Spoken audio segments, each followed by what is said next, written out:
was a beautiful February day. It was warm and sunny, as February days tend to be in California. And I was in the back of a car. We were zooming down one of my favorite roads in the whole world, surrounded by golden fields. The air was just crystal clear. You could see the Sierra Nevada off in the distance. Usually I would be really happy under those circumstances. But that day I was shaking. I couldn't breathe. I could barely sit still. I was really upset because I was on my way to the airport to get on a plane and fly to San Diego and go to the California State Democratic Party convention and lose the party's endorsement in my congressional race. Now, it wasn't supposed to end up this way. When my campaign got started, I didn't even necessarily intend to run for Congress. I actually wanted to recruit someone else to do it. I couldn't get anyone to do it. So I, at one point, with encouragement from a high school teacher, made a little website. And it became public when I did not want it to become public. And it escaped and went viral. That's the only time this has ever happened to me in my life. I actually don't really recommend starting a campaign this way. I mean, my cell phone was ringing off the hook. There were text messages flying in. I actually couldn't figure out who had leaked the website and how it became public. But there it was. You know, people were very, very excited about my campaign in a grassroots way there in the district. And over the next 9 months of really hard work, we recruited hundreds of volunteers. We raised hundreds of thousands of dollars, which is what you have to do if you're going to run for Congress, unfortunately, and did really well by a lot of metrics. The Democratic clubs in the area had all these forums and debates, which I actually consistently won in straw polls. And then I won the support of most of the Democratic clubs in the district. So you might think this is going great, except for one thing. The people who actually decide who the state Democratic Party is going to endorse in a primary are a group of delegates. Ultimately, at the end of the day, about 74 people in this particular case. And the system's a little complicated, but you can think of them as like superdelegates, that you might have heard of kind of at the national level. These are people who can just make up their own minds and vote in any way that they want, ultimately at the convention. And by the time I was going to get on the plane to go, we knew that we didn't have the votes. We were right about that. We anticipated it. But we were correct in our prediction of what was going to happen. And so I had to go anyhow, right? Went to the airport. Unfortunately, the flight we had booked was mostly filled by other people in Democratic politics because it turned out all of Sacramento wanted to fly to San Diego at the exact same time to go to the convention. So that was a little bit awkward because they all knew I was going to lose also, I think. But we got there. My staff member and I, we met up with the volunteers, quite a big pack of people who, drove 8, 9, 10 hours to get there and to support me for the entire weekend.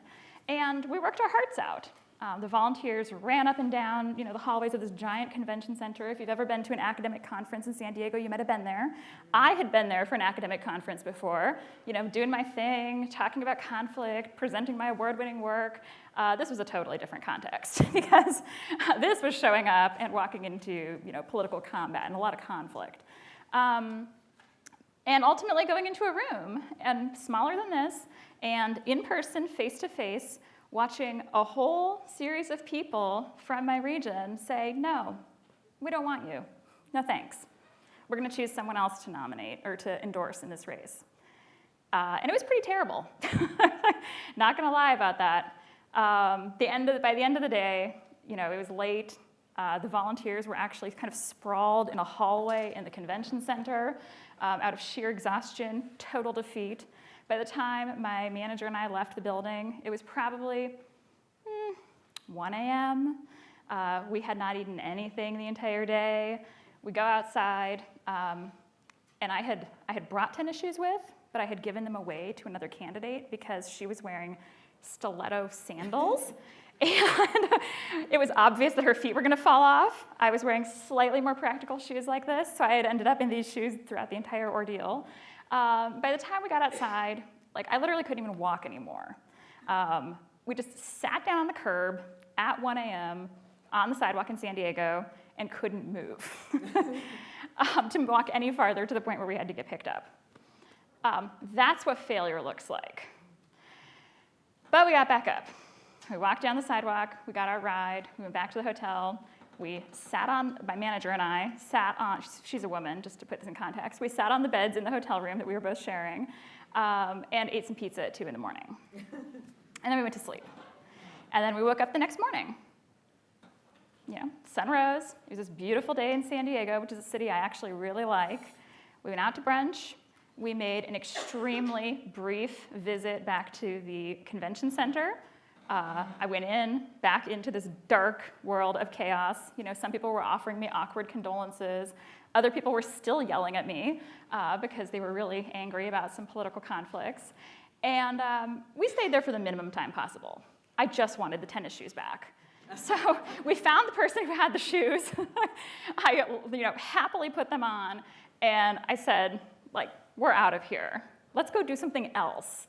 And I knew that my campaign manager, she had moved to California to work on my campaign. She'd actually never been to the West Coast before that. She'd never seen the Pacific Ocean. And I said, this is ridiculous. We're in San Diego. I'm going to take you somewhere beautiful. Let's just do it. So we got in an Uber outside the convention center and went to Torrey Pines, which is this state park. Has anyone been there? Good, okay, the rest of you need to go. I can't believe the number is that low. I think it's one of the most beautiful places in the whole world. It was a Sunday, just a gorgeous day, very warm again. And it's a state park that combines both a beach and cliffs. So you get the best of the entire coastal California experience in one location. So we went out there. And she got to put her feet in the Pacific Ocean. I kind of went off, walking in some of these trails, and it was great. Now, people thought I was crazy because I was wearing a black business suit and tennis shoes, and I'm going to come over here. I actually had this very bag with me, which is kind of a black business tote bag. My campaign manager was carrying a paper bag from Starbucks that had a couple bottles of water in it, because she didn't have a backpack either. I mean, we had not come to San Diego to go hiking. We had come to San Diego to do politics. But as it turned out, hiking was a pretty good thing to do after total political disaster. And I gotta say, I got up to the top of these cliffs, and there was a really nice breeze. There were all these people out having a really good weekend with their kids, looking very sporty in contrast to me, very happy, kind of effortlessly cool because, they live in San Diego. And I just looked out at the ocean, and I thought, it's a big world. This is a big failure. It's a big loss. But it's a big world. There's a lot of opportunities out there, and I can survive. And I did. And I actually learned some things, too. So my main takeaway, looking back on the entire debacle of the endorsement, I sometimes call it the endorsement disaster, was really that it was a loss of votes. It was a failure to get votes. But it was fundamentally a failure to understand the rules of the game. I eventually figured out that we were in trouble with the delegates. I eventually figured out that all of our thinking was wrong about how they were going to make decisions. But we figured it out too late. And by the time we figured it out, we didn't have enough time left to correct it. So that's my main advice. If you're operating in a realm where failure is possible or even likely, which is most of life, try to understand the rules of the game, and at least do some self-assessment. If you think you don't understand the rules of the game, I think you're going to have a hard time preventing failures and also dealing with them effectively when they happen, for 3 reasons. So the first has to do with risk. It's actually very similar to some of the points that Amy was just making. I've taught graduate research methods, and in particular field research here at MIT in the political science department. I developed this really innovative course that sends students out into the community to actually do pilots of qualitative field research before we send them off to far-flung, kind of high-risk locations to do their dissertation projects, figuring that failing on a smaller scale first and learning those lessons is a really good idea before you're by yourself on top of a mountain in Peru and having some serious problems. So in that class, I talk about risk management and risk assessment. And I give people an x-axis, which is the severity of risk, ranging from not very serious, not very consequential, to very serious. And then also a y-axis, which is the probability, the likelihood or the frequency that stuff's going to happen. And if something is infrequent, but it would be very severe, then you can try to do what you can to reduce that probability even further and have contingency plans in place just in case it happens. If something is frequent, but not very serious, then you just know that it's going to be a problem. I mean, you can try to reduce it, but you need to have a good management plan in place. If you're in that upper quadrant of both likely and very severe consequences, I usually tell people to stay out of that quadrant. If your project is there, you don't want to do the project in its current form. But running for Congress was actually the only thing I've ever consciously done that was in that upper right quadrant. And I knew when I set out to do it that the ultimate probability of success was low, meaning being in Congress, especially given that I was running in a Republican-leaning district as a Democrat. I should say at this point that MIT is a nonpartisan institution that does not endorse political candidates or campaigns. They want me to say that every time I talk about politics. But I knew that the chances of success were low in the end. And I also knew that the consequences could be very severe for me personally and professionally. And I mean, that is actually how things have played out.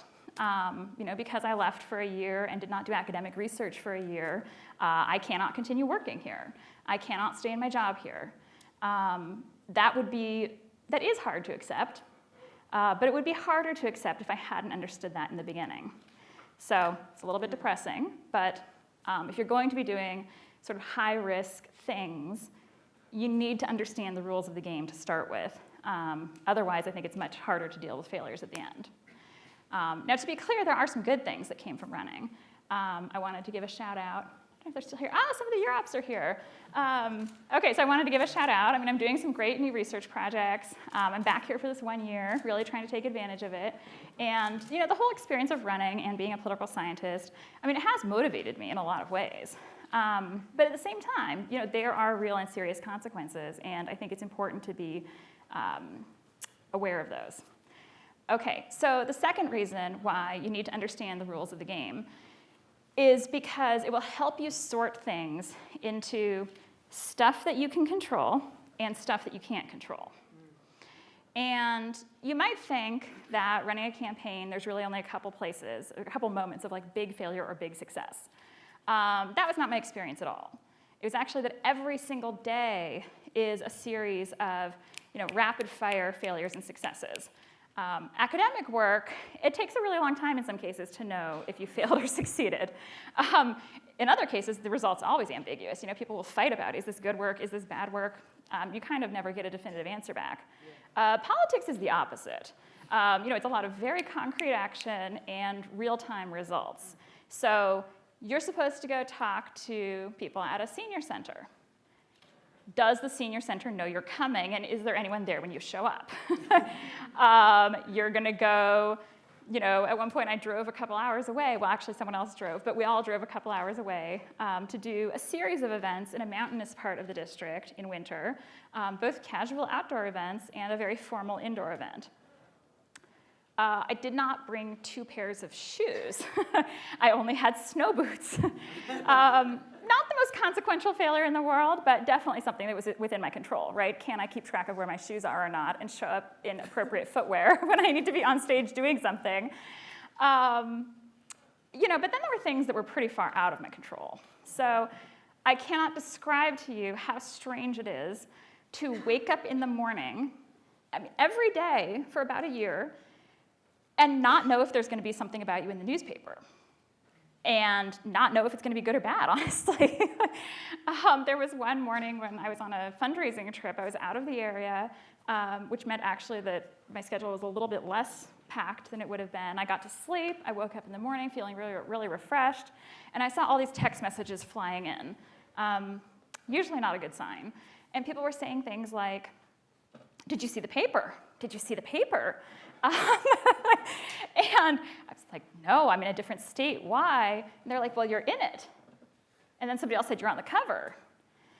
And I looked on the internet. I couldn't find anything about me. I said, "I don't know what you're talking about." And then finally I said, "Is it good or is it bad?" I figured it was probably bad because usually if reporters want to write something flattering about you, they'll at least like call you and ask you for a comment. We didn't know anything was coming out. No, it turned out to be good. This was a good thing that I had no control over.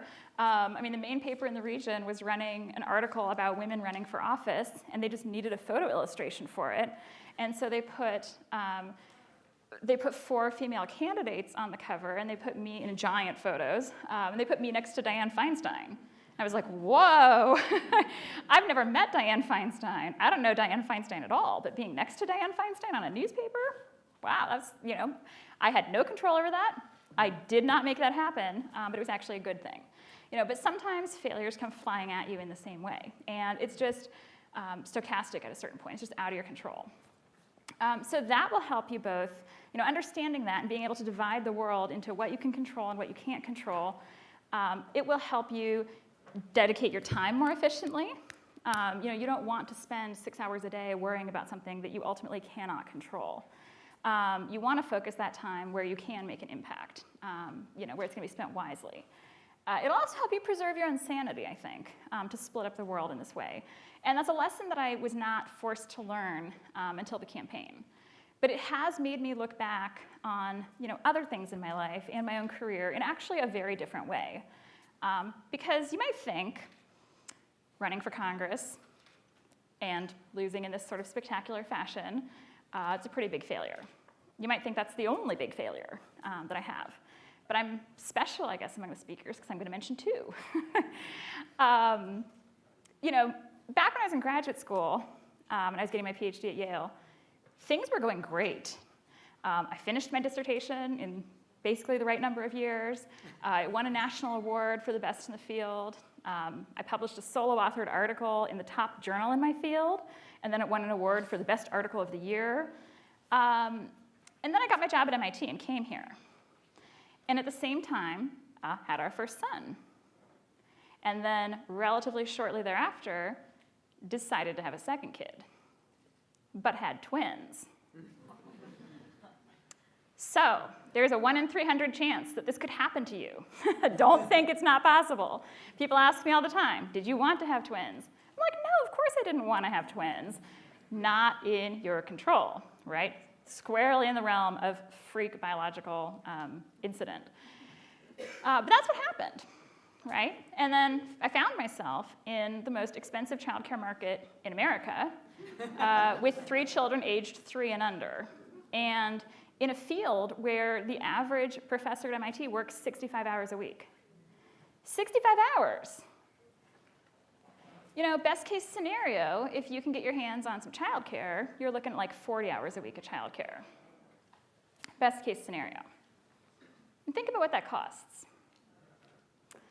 When I came to MIT, I should say, my colleagues were really nice, really great in my department. They were very warm and welcoming.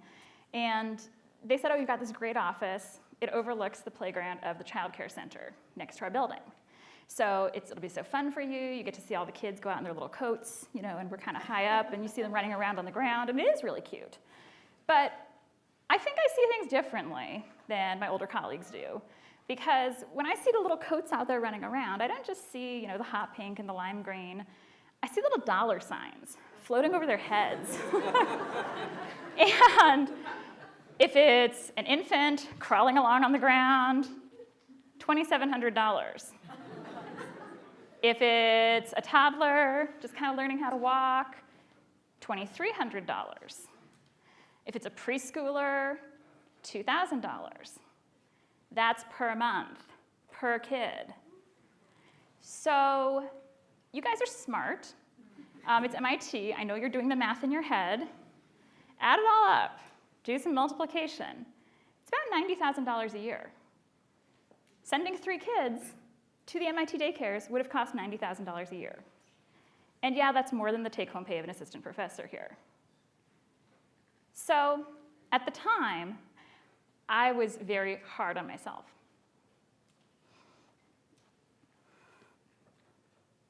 Why can't I make this work?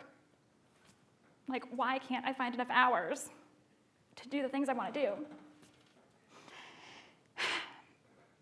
And it was hard, because I kept asking people for advice. And most of the advice I got back there weren't actually solutions. It was evidence of the problem. People consistently just told me, you need to hire more childcare. You need like a massive amount more childcare. The suggestions I got when we had the twins, some of my colleagues would say, you need to hire a night nurse. That's hundreds of dollars per night. Like, how does this work? And I think the answer is that it doesn't. From having the experience in the campaign of being in a very kind of high-stress situation where there's a lot of stuff happening, a lot of failures every day, a lot of successes every day, and sort of taking this more detached look at things, it helped me see that the variables that I could move in that situation, there weren't actually a lot of them. There wasn't really a magic solution, I guess, short of moving to a place that has a lower cost of living. So I don't quite feel as bad about it. I don't feel as bad about this like multi-year gap in my CV.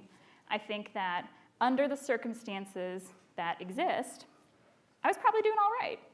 I was teaching my classes. I actually won an award for being the Year Off Mentor of the Year. But there were a lot of things I couldn't change in that circumstance. So that's why I think it's important that you understand the rules of the game, because it will allow you to be a little easier on yourself when the rules just aren't in your favor. I want to wrap up, though, with something that's a little bit more positive, because that was really depressing. Let's just face it. And we're supposed to be here having fun. So the good news is that if you understand the rules of the game, then you can actually make change.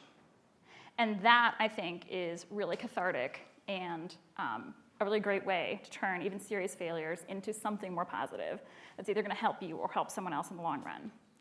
So if you remember those volunteers who ended up sprawled on the floor of a convention center in San Diego in total just abject misery at the convention, well, through that whole process, we learned the rules of the game. They learned the rules of the game. They went from leaders of NGOs and nonprofits locally and business people and this and that to being really savvy political operators, actually.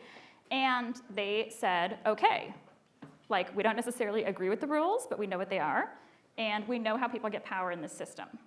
And we're going to go get ourselves some of that. And these delegates I was telling you about before, they're elected. And the elections came around in January just now.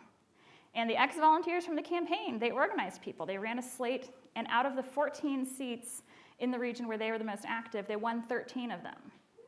13 out of 14. So it just goes to show that if you understand the rules of the game, you can manage the risks associated with failure, you can enter into high-risk situations with your eyes wide open, and you can also try to make change. And who knows, maybe you'll end up being a delegate yourself someday. Thank you.